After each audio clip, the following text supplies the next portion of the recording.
آج جہاں باقی عبادتوں میں سستی ہو رہی ہے، دعاؤں میں بھی لوگ پیچھے چلے جا رہے ہیں، مانگتے ہی نہیں ہے، اور مانگتے ہیں تو پتہ نہیں کس اسٹائل سے مانگتے ہیں، توجہ نہیں ہوتی۔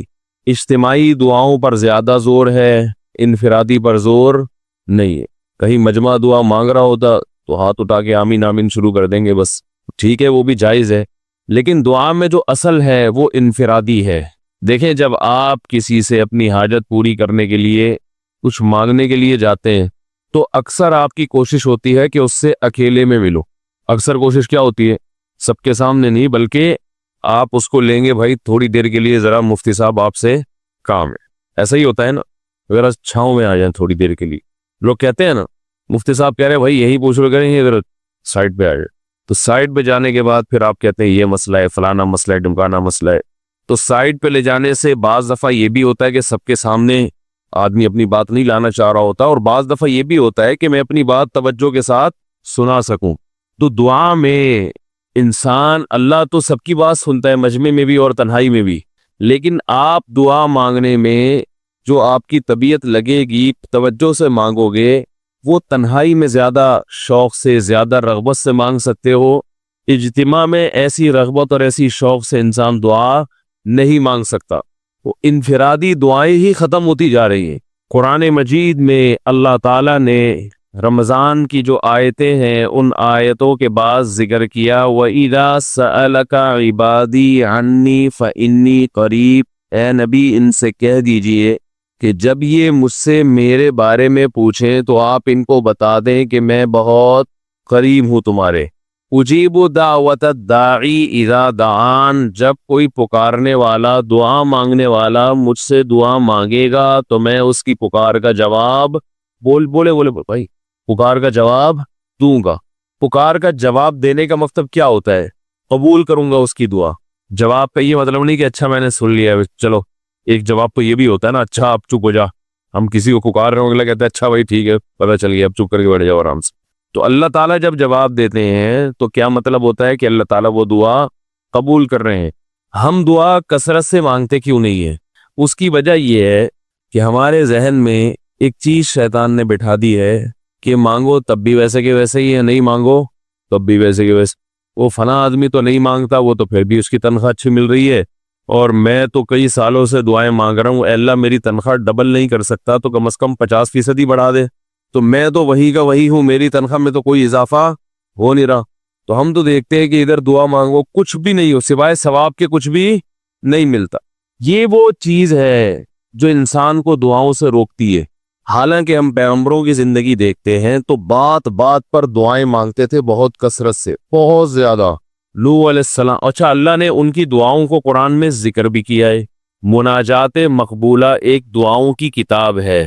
حضرت مولانا اشرف علی تھانوی رحمہ اللہ تعالی نے قرآن اور حدیث کی دعاؤں کو ایک چھوٹی سی کتاب میں جمع کر کے ایک ہفتے پہ ڈیوائیڈ کر دیا ہے اس کو، کہ آپ روزانہ ان میں سے ایک حصہ پڑھیں گے تو پورا ہفتے میں وہ تقریباً تمام دعائیں کور ہو جائیں گی جو قرآن و سنت میں بیان کی گئی ہیں۔ وہ کتاب ضرور خریدیں، رکھیں اپنے پاس، مناجات مقبولہ کے نام سے۔ تو ہم دعا کیوں نہیں مانگتے؟ مسئلہ ہمارے ساتھ یہ ہے کہ ہم کہتے ہیں کہ جو مانگتا ہے وہ بھی وہینچ کا وہینچ، اور جو نہیں مانگتا ہے وہ بھی کوئی سرخاب کے پر تو لگ نہیں جاتے کوئی مانگ رہا ہو تو۔ یہ وہ مسئلہ ہے جس کی وجہ سے لوگ دعائیں مانگنے میں بخل سے کام لیتے ہیں، جبکہ پیغمبر کثرت سے دعائیں مانگا کرتے تھے، بہت زیادہ۔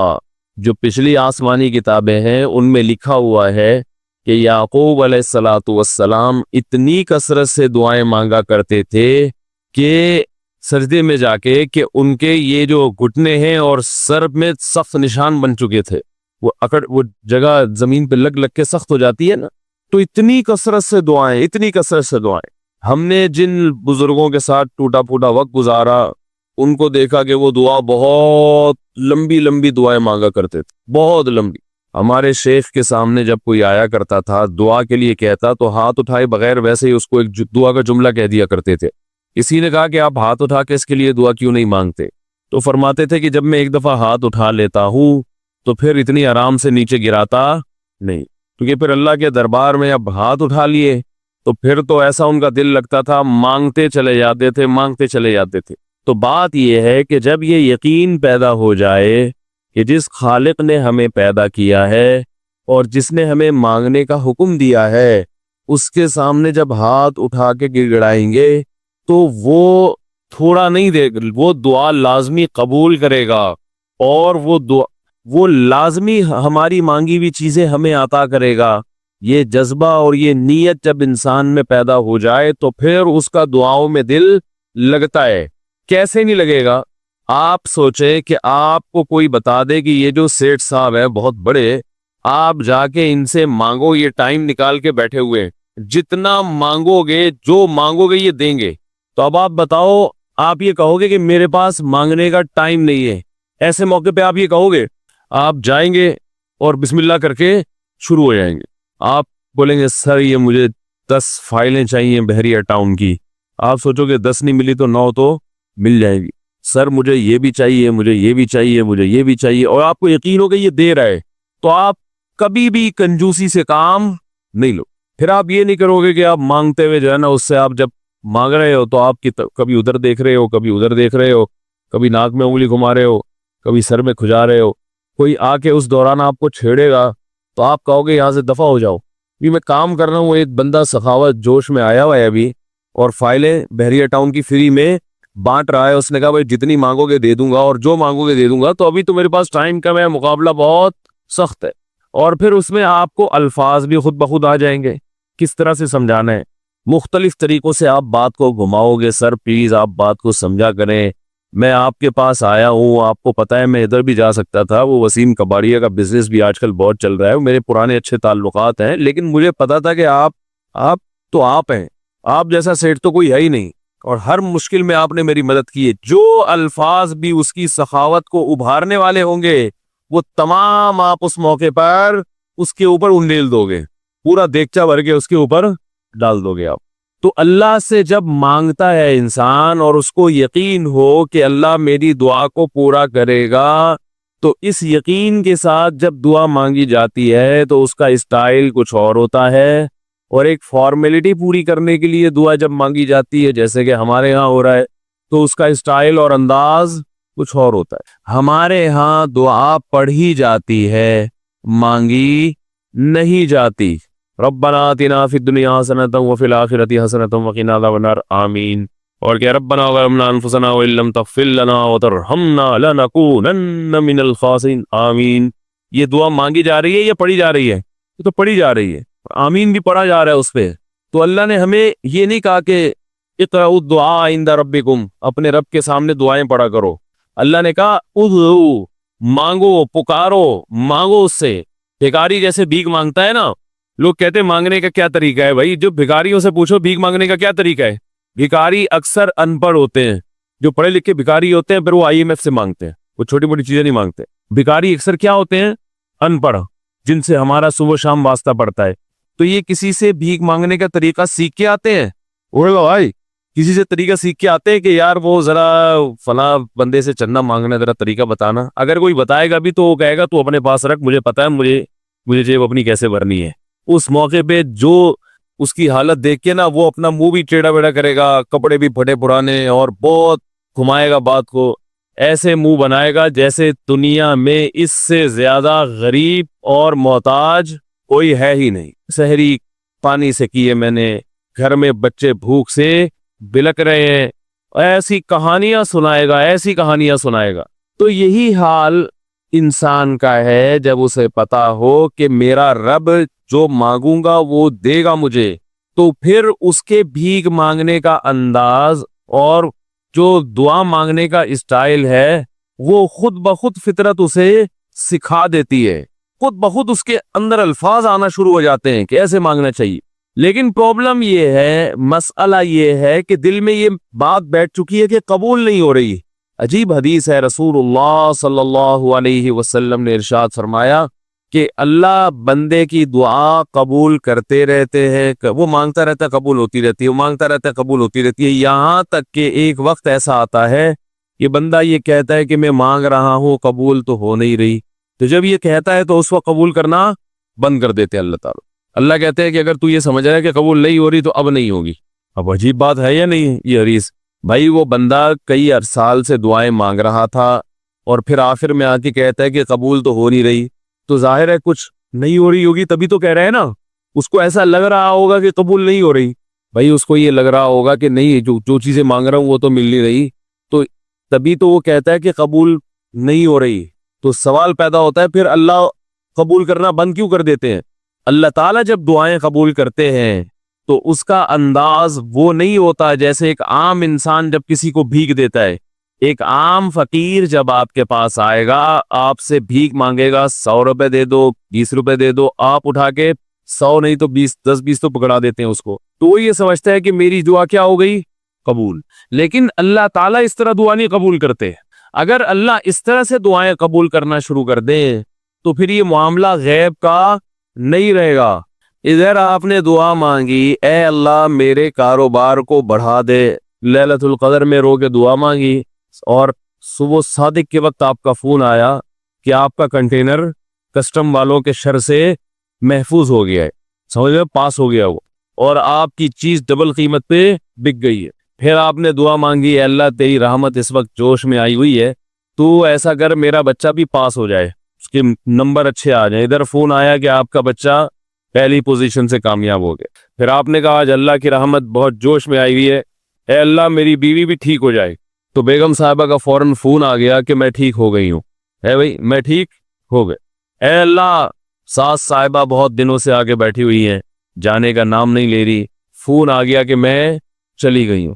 اس طرح سے اگر دعائیں قبول ہونا شروع ہو جائیں تو میرے بھائی پھر یہ سارے کافر، یہ سارے لبرل لوگ جو اللہ کو مانتے ہی نہیں ہیں، یہ دنیا کا ہر کام چھوڑ کے مصلی بچھا لیں گے اور دعاؤں کو فوکس کرنا شروع کر دیں گے.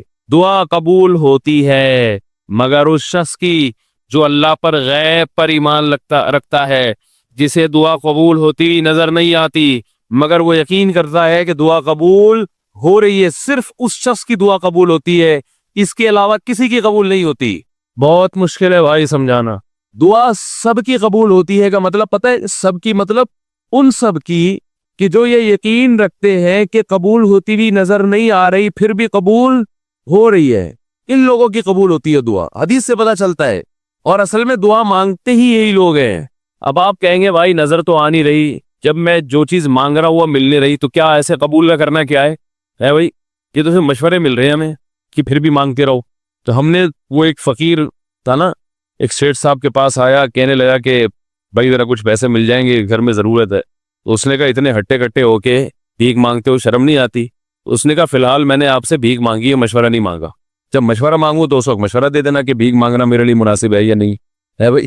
ابھی میں آپ سے پیسے مانگ رہا ہوں مشورے کے لیے، پھر کوئی اور ٹائم انشاءاللہ رکھ لیں گے، اس میں آپ سے مشورہ لوں گا کہ میرے جیسے آدمی کو بھیک مانگنا مناسب ہے یا نہیں. تو آپ کے ذہن میں بھی یہ خیال آ رہا ہوگا کہ ہم اللہ سے دعا مانگتے ہیں اور اللہ کی طرف سے جو چیز جو ہم مانگ رہے ہیں وہ تو مل نہیں رہی، بلکہ اللہ کی طرف سے مشورے مل رہے ہیں کہ مانگتے آؤ قبول ہو رہی ہے، تو ہوتی ہوئی تو نظر نہیں آ رہی. کیا خیال ہے بھائی؟ قبول ہوتی ہوئی نظر تو نہیں آ رہی. تو یاد رکھے دعا تو لازمی قبول ہوتی ہے. اگر آپ کو قبول ہوتی ہوئی نظر نہیں، دعا قبول ہونے کے انداز مختلف ہیں. اللہ تعالیٰ کے جس طرح سے قبول کرتے ہیں نا، وہ عام لوگوں کی طرح نہیں آپ کو چیزیں پکڑا دیتے، یہ تو غیب سے معاملہ ختم ہو جائے گا. اللہ کی حکمت کا تقاضا یہ ہے کہ اس طرح سے قبول کرو کہ قبول ہو مگر اس کو پتہ نہ چلے، کیونکہ وہ اللہ کا دربار ہے، اس کی کچھ قیمت ہے کہ وہ ہر ایک کو مانگنے کی توفیق نہیں دیتا. بھائی آپ نے کبھی دیکھا کہ کوئی سیٹ ایسی دکان کھول کے بیٹھ جائے کہ آؤ جو مانگو میں دوں گا؟ ایسے تو کیا ہوگا کہ پورا نظام خراب ہو جائے گا نا. پھر آپ 10 فائلیں تھوڑی مانگیں گے، پھر تو آپ کہیں گے پورا بحریہ ٹاؤن میرے حوالے کر دو، پھر تو آپ یہ کریں گے نا. یہ تو میں نے ایک مثال دی تھی. عملاً ایسا نہیں ہوتا. عملاً وہی آگے بیٹھے گا اور وہی آپ کو پیشکش کرے گا کہ اس کے کچھ اصول اور ضابطے ہوں گے، ان قواعد پہ آپ پورے اترتے ہوگے تو آپ کو وہ گھسنے دے گا.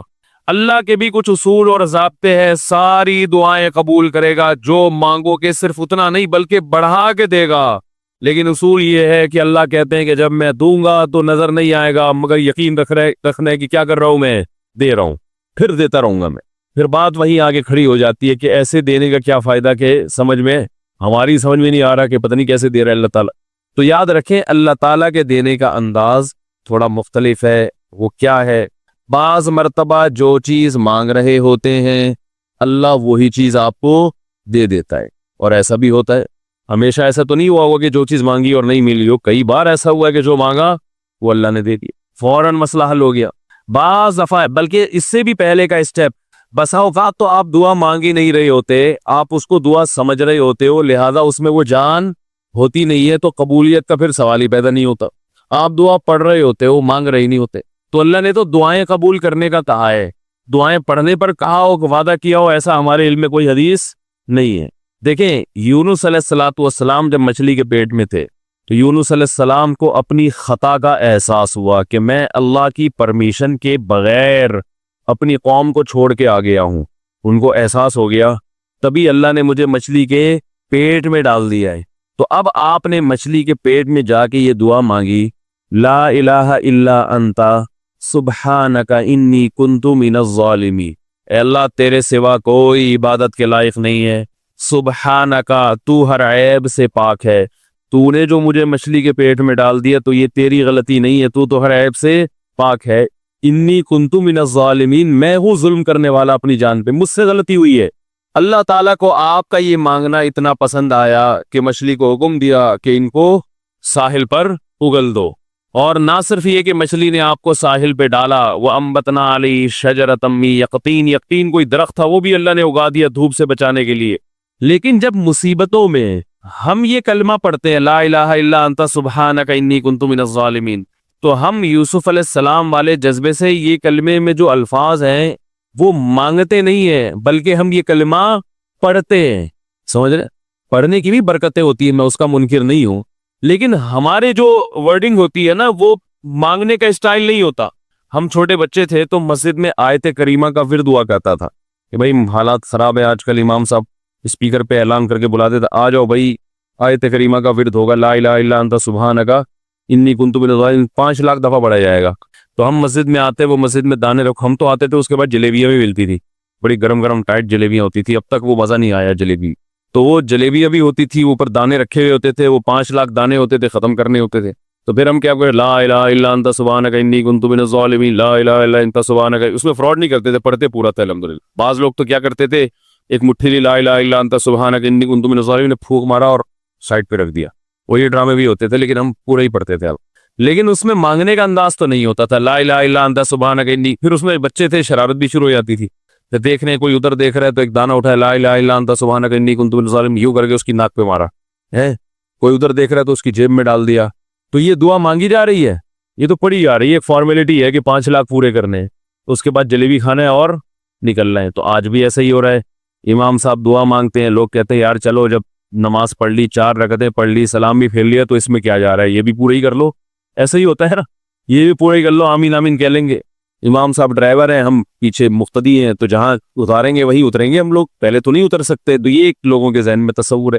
نبی صلی اللہ علیہ وسلم نے فرمایا اللہ ظاہر قلب کے ساتھ دعا کی طرف توجہ نہیں دیتے. ظاہر قلب کا مطلب آپ کا دل حاضر نہیں ہو, کچھ اور سوچ رہے ہو, اور ادھر سے آپ نے ویسے ہی ایک فارمیلٹی پوری کرنے کے لیے. اللہ کہتے ہیں کہ جب تو مانگنے میں مخلص نہیں ہے تو میں تجھے کیوں دوں.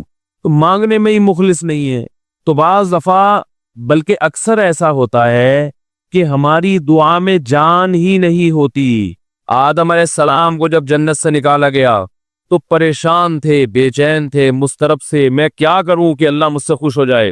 اس بے چینی میں الفاظ نہیں آ رہے سمجھ میں. فَتَلَقَّى آدَمُ مِن رَبِّهِ كَلِمَاتٍ, اللہ فرماتے ہیں اللہ نے آدم کے دل میں کلمات ڈال دیے ان کی بے چینی کو دیکھ کر کے اس طرح سے مجھے مانگو. جب انسان اخلاص کے ساتھ دعا مانگتا ہے تو الفاظ کا القاء کہاں سے ہوتا ہے, اللہ کی طرف سے وہ القاء ہونا شروع ہوتا ہے. اللہ کہتے ہیں اس طرح سے مانگ.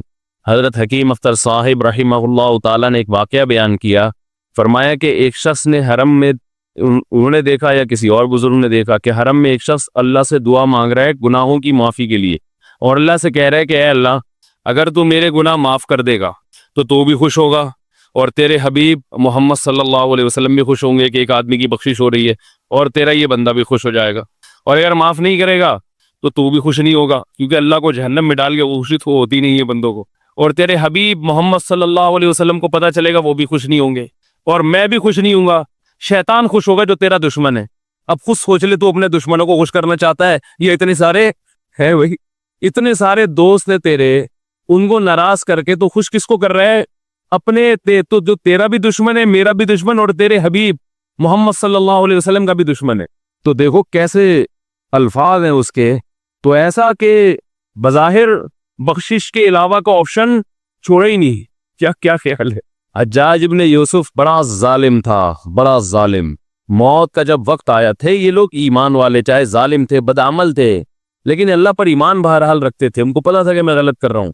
جب موت کا وقت آیا تو کہنے لگا کہ اے اللہ لوگ کہتے ہیں کہ تو مجھے نہیں بخشے گا، لوگ کہتے ہیں کہ میرے جیسے گناہگار کو تو نہیں بخش سکتا۔ بڑے عجیب الفاظ ہیں، اللہ کی رحمت کو جوش دلا رہا ہے کہ تو ایسا کر کے دکھا دے، یعنی کچھ ایسا کر کے دکھا دے کہ جو تیرے بارے میں لوگ گمان کر رہے ہیں وہ گمان کیا ہو جائے۔ یہ بالکل ایسے ہے جیسے کوئی بہت بڑا سیٹ ہو، آپ اس سے بہت زیادہ بڑا قرضہ مانگنے کے لیے جائیں جو کہ عام طور پر نہیں ملتا، لیکن آپ اس کو جوش دلا رہے ہو کہ لوگ کہتے ہیں کہ تو اتنا بڑا قرضہ نہیں دے سکتا، تو آج تو اپنی سخاوت دکھا دے کہ میں اتنا بڑا قرضہ بھی دے سکتا ہوں۔ تو مرتے ہوئے کیا کہنے لگا کہ اللہ یہ پبلک کہہ رہی ہے کہ تو مجھے نہیں بخش سکتا، یعنی یہ تیری رحمت کو چیلنج کر رہی ہے کہ اتنے بڑے گناہگار کو نہیں بخشے گا اللہ، تو آج کیا کر لے تو یہ دکھا دے اپنی رحمت سے کہ میں اتنے بڑے گناہگار کو بھی معاف کر سکتا ہوں۔ اب پتہ نہیں اللہ نے معاف کیا نہیں کیا، وہ تو اللہ کا معاملہ اور حجاج بن یوسف کا معاملہ، لیکن علماء کہتے ہیں اس نے الفاظ بڑے ڈینجرس کہے ہیں مرتے وقت۔ ڈینجرس کا مطلب یعنی دوسرے معنی میں ایسے ہے کہ اس نے اللہ کی عرش کو ہلا دیا ہوگا۔ اللہ کو مانگنا اتنا پسند ہے۔ پہلی بات تو یہ ذہن میں رکھے کہ اس سے بڑی کوئی عبادت نہیں ہے دعا سے، اور دعا سے مشکل کوئی عبادت نہیں ہے۔ نماز پڑھنا آسان ہے، زکوٰۃ دینا آسان ہے، روزہ رکھنا بھی آسان، سب سے مشکل کام کیا ہے؟ دعا مانگنا۔ اسی وجہ سے ہم نے جن لوگوں کو دیکھا کہ وہ واقعی دیندار ہے، اللہ والے ہیں، ہم نے صرف انہی کو دعائیں مانگتے ہوئے دیکھا ہے۔ عام لوگوں کو ہم نے دعاؤں کو اتنا فوکس کرتے ہوئے نہیں دیکھا، وہ دوسری چیزوں کو زیادہ فوکس کرتے ہیں، دعاؤں پہ زیادہ زور نہیں ہوتا ان کا۔ وظیفوں پہ تو ہوگا صبح شام، یہ والا اتنی دفعہ، وہ والا اتنی دفعہ، وہ بھاگ گئی واپس آ جائے اس کے لیے اتنی دفعہ، وہ جا نہیں رہی اس کے لیے اتنی دفعہ، یہ وظیفوں پہ تو ہوگا زور۔ ایسے ہوتا نا ہاتھ اٹھا کے اللہ سے گڑگڑا کے مانگا جائے، یہ چیزیں کم۔ میں جب حج پہ گیا تو اپنے شیخ مرشد کے ساتھ تھا، پہلے ہی ہم نے ان کو دیکھا تھا بہت زیادہ دعائیں مانگتے ہیں، وہ بہت زیادہ ان کا دعاؤں میں دل لگتا ہے، بہت دعائیں مانگتے ہیں۔ تو مجھے کسی نے بتایا کہ یہ جب بیت اللہ کو دیکھتے ہیں تو اتنی لمبی دعا مانگتے ہیں کھڑے کھڑے کہ تم ان کے ساتھ ٹھہر نہیں سکتے۔ میں نے کہا کیوں نہیں ٹھہر سکتے، ہم جوان ہیں، ان کی عمر زیادہ ہو گئی اور ان کو کچھ بیماریاں بھی ہیں۔ تو میں نے کہا ہو جائے مقابلہ پھر، ٹھیک ہے، دیکھتے ہیں کون زیادہ لمبا ٹھہر لیتا ہے۔ تو جب بیت اللہ پہنچے، ان کی نظر بیت اللہ پہ پڑی، ذرا قریب گئے۔ یہ جو کہتے ہیں نا بیت اللہ پہ نظر پڑتے ہی وہیں ٹھہر جاؤ شروع ہو گئے، ایسا نہیں ہے۔ بیت اللہ پہ اگر نظر پڑی ہے آپ کی تو کوئی بات نہیں، اور قریب چلے جائیں، کوئی دوسرا عمل کرنے سے پہلے دعا مانگیں۔ پہلی نظر کا مطلب یہ ہوتا ہے کہ جب نظر پڑی ہے تو اب طواف شروع کرنے سے پہلے یا کوئی دوسرا عمل کرنے سے پہلے آپ جا کے دعا مانگیں، تو وہ دور سے نہیں بلکہ جتنا قریب جا کے مانگیں اتنا زیادہ اچھا۔ لوگ کیا کرتے ہیں، یوں منہ نیچے کر کے جا رہے ہوتے ہیں کہ پہلی نظر پڑ گئی تو پھر دعا کا موقع نکل جائے گا، تو یوں وہ جو ٹکرا بھی جاتے ہیں، کچھ نہیں ہوتا، نظر پڑ جائے تو اور تھوڑا قریب جائے، قریب جا کے دعا مانگ۔ تو ان کو ہم نے دیکھا کہ انہوں نے دعا مانگنا شروع کی، میں بھی کھڑا ہو گیا ساتھ میں، ہم نے کہا چلو ہم بھی مانگتے ہیں۔ تو وہ اتنی دیر تک حالانکہ کمر میں بھی تکلیف، بیماریاں بھی ہے، شوگر بھی ہے، تو بالآخر میں نے ہتھیار ڈال، میں نے کہا میں اتنی دیر کھڑا نہیں ہو سکتا۔ اور میں پھر اب بیٹھتے ہوئے شرم بھی آ رہی تھی کہ وہ بولے کہ میری عمر زیادہ ہے اور یہ دیکھو ابھی شادیاں تو کرتا رہتا ہے، تو یہ کیا شادیاں کرے گا جو کھڑا نہیں ہو سکتا اتنی دیر۔ تو وہ اتنی دیر ہو گئی تو میں بیٹھ گیا وہاں ہی۔ کئی ایسے ہمارے اکابر گزرے ہیں، بزرگ گزرے ہیں، 1 گھنٹہ، 2 گھنٹہ، 3 گھنٹہ مرکز میں، تبلیغی مرکز میں کسی نے بتایا کہ ایک بزرگ کو میں نے دیکھا صبح اشراق کے وقت دعا مانگنا شروع کی ہے اور ظہر کی نماز میں اٹھے۔